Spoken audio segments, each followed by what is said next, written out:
Well, good morning to everybody here. I hope that you have had a great week. Often whenever we meet with one another, we see each other. It's been, last Sunday or a couple Sundays ago. The standard question is something like, how was your week? Any of you ever feel like life just kind of, zips by and you're thinking, wow, it's been 7 more days. I mean, it's crazy, right? It just time flood. We had someone say, oh my gosh, see the sign outside? It's almost time for Ash Wednesday. I mean, just time flies by. And that's why it's so critical for us as a church, for us as God's children, to stop and recognize and say, you know what? The days are evil. Life is short. I was at a special exhibit with Ted and Meredith Gandy. My wife and son and I went to a special exhibit at the Met. Had a wonderful time nerding out over fun historical exhibits. And you know what I'm always blown away by is the amount of care, craftsmanship, this amazing investment of some particular segment of society that pours their life and their hearts into something, and at the end of the day, they're long and forgotten, and it's a tour in a museum somewhere. Time flies. I mean, it goes so incredibly fast that you've got littles at home one day, and then all of a sudden they're gone, right? Time goes by quickly. And that's why, as God's people, we want to come and say, how do we live with wisdom? How do we make the most of the life that God has put before us? Because I promised I wouldn't say this again, but because this is like a spiritual YOLO, okay? You only live once, right? God has a life for you, and yet so many of us, sometimes we miss the opportunities that God has right in front of us because we lack wisdom. And there's things that get into our lives that kind of bog us down, or snares that slow us in this race that God has called us to be in. And so as God's people, we want to come and say, how do we live with wisdom? How do we make our lives matter beyond just the immediate realities of, hey, I appropriately, saved up enough money, the people around me likely, and then I die. Right? God has something so much more for you. If you know Jesus Christ, you are on a path that He has set out for you to be a part of the work that He has in this world. And how do we do that well? When we talk about this issue, about wisdom or living life skillfully, right? You've heard me say it probably a number of times now. What we're saying is this, that you both know what is right, so there's a knowledge piece to it, but that you actually do what you know you are supposed to do. There's an action side to it. It's not just a philosophy. It's not just a piece of knowledge I attain, but it's something that I enact as well. And the ability to do that, to both know what is right from God's perspective and to do what is right from God's perspective, is what will help you live life well, or to live life skillfully. Now, we've talked about some different issues, whether it be our words, sexuality, the friendships that we have, and we're working our way through some of the major themes in the book of Proverbs. And today we're talking about work ethic. And one of the reasons I want to tackle this, well, first of all, it's hugely represented in the book of Proverbs, okay? This idea about diligent effort versus being lazy or a sluggard, as we're going to talk about here. I love that word, right? We're going to talk about that. But in all of these, one of the things that's unique about this topic, right? In all of this, we've said wisdom is knowing what to do and then actually doing it. This is an interesting scenario because Proverbs paints the idea of, somebody who is a sluggard or somebody who lacks a strong work ethic is actually someone who is kidding themselves. It's someone who is not seeing reality as it exists. It's someone who sees reality as they wish it were, and the problems that will create in your life. In fact, I want to show you our central verse for today. It comes from Proverbs chapter 22. Look at this. Proverbs 22:13. The sluggard says, there is a lion outside. I shall be killed in the streets. This is actually going to be kind of our grounding verse for what we're talking about today. The sluggard says, there is a lion outside, I shall be killed in the streets. Now, when you first read that, a lot of people are going, yeah, that's kind of weird. I mean, that never made it into anyone's scripture memory. Did that make it into anyone's scripture memory packs here? Anyone have it tattooed in Hebrew, on their arm or their ankle or something, right? No, this isn't typically one of those verses that we go, oh my gosh, like this is what we say as a responsive reading as a congregation. And for a couple of reasons. One, it's a little confusing, but I really want us to understand what this says because it's going to found what we're talking about. Remember, wisdom is both knowing what is right and then doing what is right. The sluggard, or the person who has habitual laziness, it's a part of their character. They actually don't see reality. They see what they wish to see. Okay, so the sluggard says, there's a lion outside, I shall be killed in the streets. What does that mean, right? Is it possible that there's a lion outside? Is it possible? Yeah, of course. Is it probable that there's a lion outside? Probably not, okay? Now, this is an important distinction here, right? Possible, anything is possible. Possible is limited only by your imagination.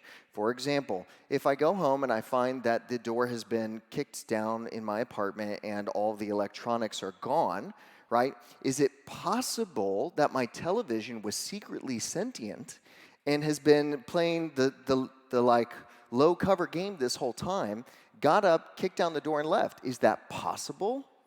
Yes, it's possible, okay? Technically, that is possible. Is that probable? No. Now, here's what's interesting about this. Here's a person, right, and we're told this is a sluggard, right, someone who exhibits habitual laziness, okay? The sluggard says, there's a lion outside. If I even step 1 foot out the door to go to work, you know what's probably going to happen to me? I'm just going to be pounced on, okay? So the safest, the smartest thing I could do is what? Hang here in bed, right? Right? Try that. Next time you don't want to go in on a Monday, right? Just be like, hey, I was just concerned that there was a pigeon that could somehow transfer some sort of a horrific disease to me and I could die. So you know what's safer? I'm just going to stay and chill with Netflix. It's the wise decision, okay? Again, is that possible? Yes, technically speaking. Is that probable? No, it's absolutely not, okay? Now, why this matters for us, besides being slightly humorous, okay? The person, when we talk about someone who is a sluggard, and again, it's such a picturesque word. I love it, right? When someone is a sluggard, right, what they're doing is they're not seeing reality as it exists. They're seeing it as they wish it were. And let me tell you, people, we do that all the time. All the time. Because what happens is we have these things in our lives that maybe we wish weren't true or we're embarrassed of or whatever. And so instead of facing reality, what we do is we want to change it. Either for ourselves, because we just can't own up to what's happening in reality for our lives, or because it sounds better for others, right? If you're in that culture and you go, hey guys, I really don't want to go out and I don't want to go to work because you know what? Frankly, I just like sitting down more than standing up, right? That's not socially very acceptable. You're probably going to have people in your community or your mom's going to be getting after you or something. But what if you try to make it a little bit more of a broadly appreciable situation? Oh, well, it's not that I'm lazy. It's actually that there's danger outside. And there could be a lion out there, and that really, it's the wise move, right? And what you're trying to do is you're trying to convince yourself and you're trying to convince others of why you're not actually lazy. It's something else's fault. And there are so many people in life who they cannot own up to what's the hard reality in my life. I mean, right, we have this all the time. We have this with addiction's a great example of this, right? No, it's not a problem. It's not a problem. I haven't had too much. This isn't something this is a one-time thing, right? right? And we're unwilling to face reality. And when reality sets in, and when reality is going, this is harming your life. This is actually something that's going really poorly. If we're unable to face it, if we're unable to name it, to say what it is, if we step back and go, no, no, no, that's not my problem, that's a lion. No, no, no, that's not my dysfunctional relationship patterns that's killing my marriage. No, no, that's a lion out there. No, no, no, it's not that I've actually just done a really bad job at work and I've frankly been super lazy about it. No, no, no, it's a lion out there. And as long as we continue to do that, we can't experience wisdom.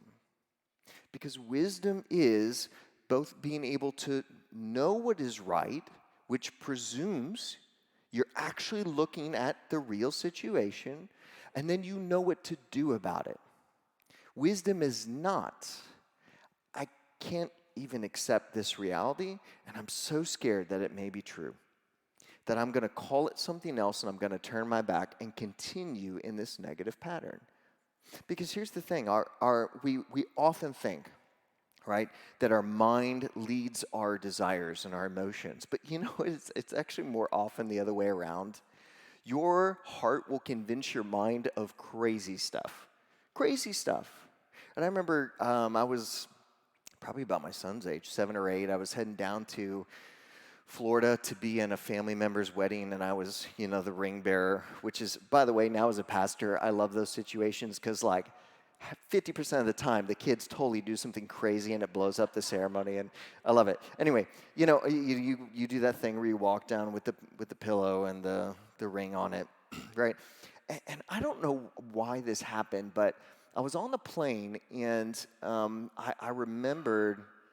I actually thought we're looking out at the clouds. This is before they had the screens, looking out at the clouds and thinking, wow, that's so awesome. And, clouds of water in them. And so I was imagining, what if you could open up the window and, stick your hand out and, it'd probably come back wet and, yeah, all this sort of stuff that kids are making up in their mind to pass time, right? Well, when I got back to where I was living, I told my friends about this trip, and I told them, hey, you know what I did? It was so awesome, you'll never believe it. I actually opened up the window of the airplane, and I stuck my hand out, and it came back wet. Who's awesome at science? This guy, right? Right? Pretty great. And you know what? My friends totally called me on it, of that's such a lie. So what did I do, right? What did children do? I dug my heels in. I said, no, I absolutely did that. You know the crazy thing is, I defended that so much that I actually started to believe it. And I really, at some point, I crossed that line where it was no longer me saying, there's a lion out there because everybody else, I need you to believe this. I actually started to believe it. And it was not until later in life, I'm not kidding you, 20 years later, I'm on a plane and I'm thinking about something jogged my memory, that's ridiculous. I totally lied to all my friends, Your heart will deceive you. It will absolutely deceive you. And if you are unable, if you are unwilling to turn and face reality, to actually name what is happening, to name what is going on, then chances are you're going to continue down a path of foolishness and your life will suffer for it. Proverbs 22:13, the sluggard says, there's a lion outside, and I shall be killed in the streets. The book of Proverbs almost exclusively uses this word sluggard, right? And oftentimes, it's always associated with something negative, but oftentimes it's poverty or a lack of ability to provide. But I want to be really clear on this, okay? Just because the sluggard experiences poverty, they are not equated with the poor in the book of Proverbs. Okay, the poor are always upheld in the book of Proverbs as a group of people that are to be cared for, that are to be respected, and oftentimes it's not their fault that they're in the situation that they're in. It's because of oppression, it's because of other things. The poor are always held in very high regard in the book of Proverbs. The sluggard, however, is not, because they're not poor because of factors outside of their control. It's actually a character structure in them. There is something that we're equating to that's going on in their heart. In fact, your work ethic says a lot about you because your work ethic actually stems from something that's going on inside, your morality and your character. That is why the idea of work ethic matters, because at the end of the day, it's not about a job, it's not about a task. It's about how are you representing the goodness and glory of God in all spheres of your life. So this is what we're going to do today. Real quickly, I want us to walk through and I want us to name 3 lions that roam around outside. 3 things that the book of Proverbs says, hey, this is what the person who is, we're going to call a sluggard, or maybe in this instance, they're being more lazy in their life. Here's the excuses that we tend to give. Here's the lions that roam in the streets. For the first one, Proverbs 12:11. Proverbs chapter 12. I'm actually going to read through a number of verses, but the first one will be Proverbs 12:11. This is a lion called passion. A lion called passion. Proverbs 12:11 says this, "Whoever works his land will have plenty of bread, but he who follows worthless pursuits lacks sense." He who follows worthless pursuits lacks sense. And that doesn't even mean that the person doesn't spend a lot of time on those pursuits. The person may spend a huge amount of time on those pursuits. But I think back to a Far Side cartoon, okay? I'm showing my age now, I guess. I'm thinking back to a Far Side cartoon of some proud parents who are like looking joyfully at their young child who's playing Nintendo, and there's this magazine article that says like, $200,000 salary for anyone who can save the princess. Can you play Mario? We need you today. And all these job offers that, are going to come because you're so amazing at video games. Now, funny enough, some people do make a living off of video games, okay? But as an example of, hey man, you may spend a lot of time on this thing. You may pour your heart and soul into it. But is it actually netting something good in your life? Or is this relationship or is this activity just so consuming you that everything else is kind of falling apart, right? The sluggard is someone who follows worthless pursuits. Proverbs 13:4 says this, "The soul of the sluggard craves and gets nothing, while the soul of the diligent is richly supplied." I want you to think of that word crave. This is an issue of desires, okay?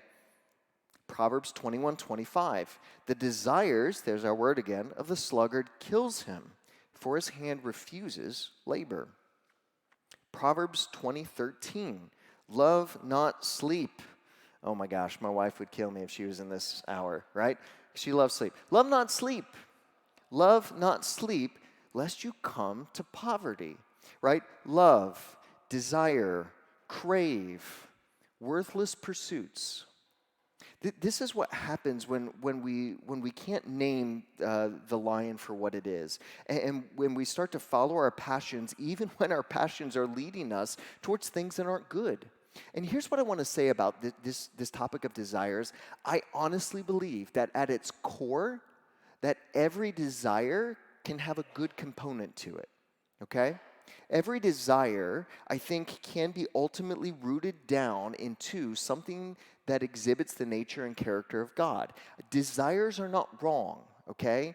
The Christian life is not this sort of floating around asceticism where I never experience desires. In fact, I don't think desires are wrong at all. But how we go about meeting those desires is a huge issue. All right? There's nothing that says that a desire to feel secure is wrong, but eating a whole tray of donuts because I'm feeling incredibly emotionally insecure right now, you know what? That's probably not the best way to go about meeting that desire, okay? The desires are not wrong, but how are you going about this? And the first thing that's out there in the streets that we have to come to is the sluggard is the person who goes, you know what, I so just crave this thing, and I'm going to spend all my time, I'm going to spend all my energy, I'm going to spend all my effort on this while everything else falls apart in life. And at some point, you need to step back and go, whoa, where are my desires leading me to? Where are my passions leading me to? And instead of trying to eject my desires and go, well, then I should just never crave anything.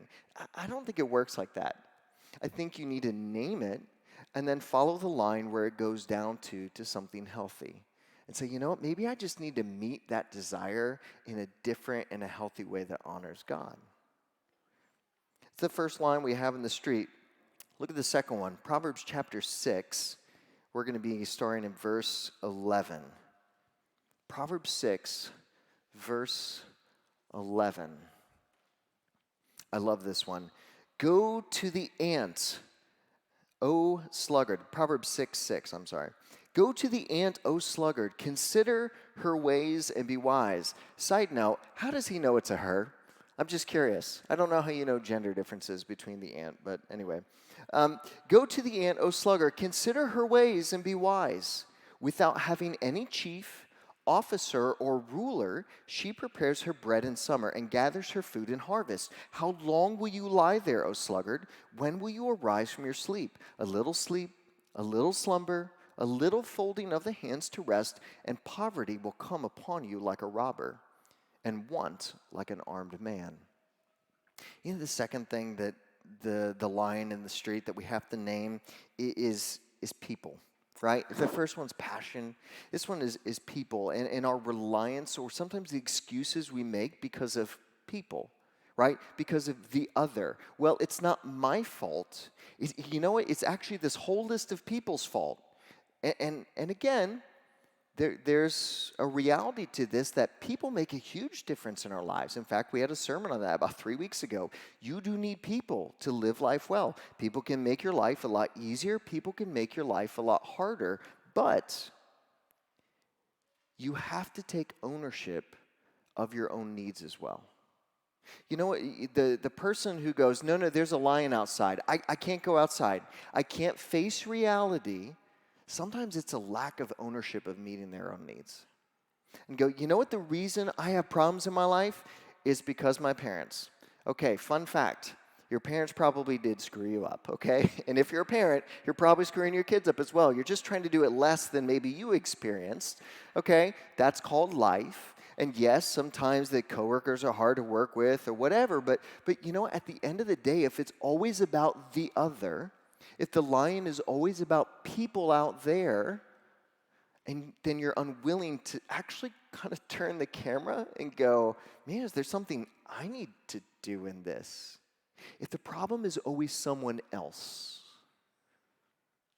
then you might be kidding yourself. You know, Proverbs says, hey, I want you to think about this ant, this ant that apparently has a pink bow on, okay? The ant is continuing to provide, to prepare, to work, even though there is no one saying, hey, you need to get on it. How come you're running late today? Let's talk about kind of your metrics. And no. The ant is displaying an ownership of meeting needs for both herself and for the community, and you should be too.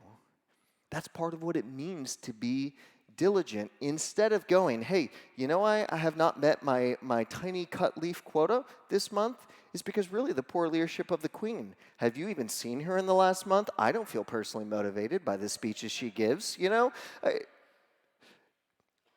When we're unwilling to say, I have a part in this too, and it doesn't mean others don't, but if you can't face that reality in your life, you may be kidding yourself and staying inside for a lion.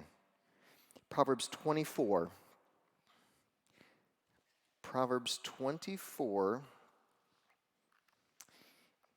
verse 30.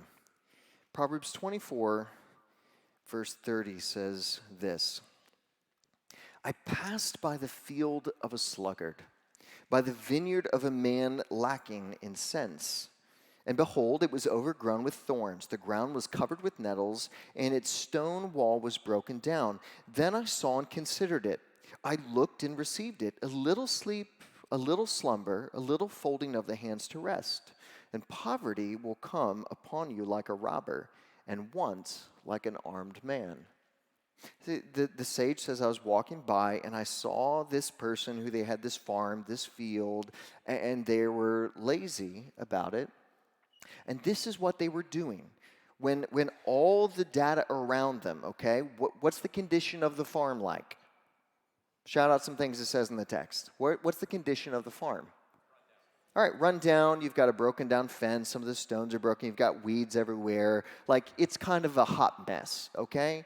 But, but what's the person doing? The person is going, oh, you know what? I just need a little bit of a nap. You know, my week was so hard. I just need this thing. And it's just a one-time thing. Don't worry. I'm gonna kind of get back to it tomorrow, right? But today, whew, it was a little tough. So what I'm gonna do is I'm just gonna do this.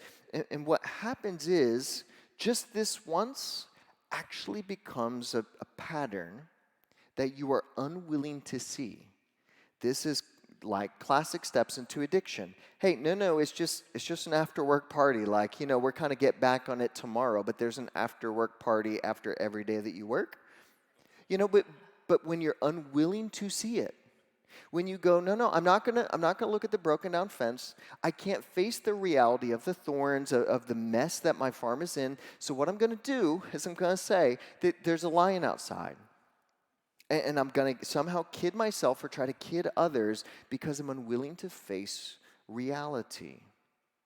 But a little sleep, a little folding of the hand is a line called patterns, right?